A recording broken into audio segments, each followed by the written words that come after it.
आधा आंगनवाया मांगो बरली पावेलू। आधा आंगनवाया मांगो बरली पावेलू।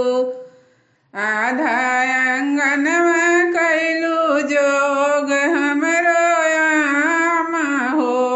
आधा आंगनवा कैलू जोग हमरो आमा हो। जोगवा त कैलू अम्मा अपन दामाद लगी। नैहर छोड़लू हमरो आमा हो। नैहर छोड़लू हमरो आमा हो।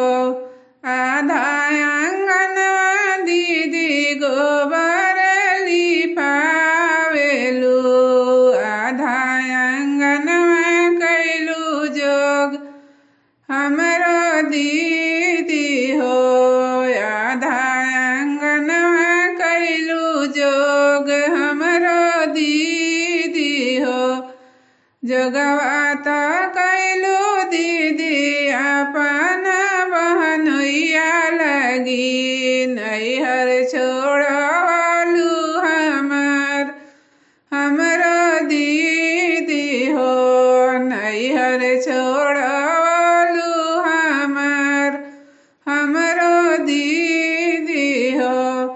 आधा आंगनवा भाभी गोबर लिपावेलू। आधा आंगनवा कैलू जोग हमरो भाभी हो।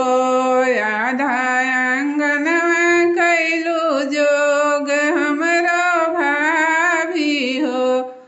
जोगवा त कैलू भाभी अपन बहनोइया लगी।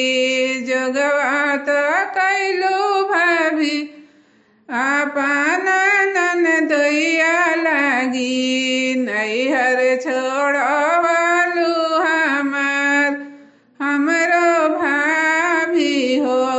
नैहर छोड़लू हमरो भाभी हो। नैहर छोड़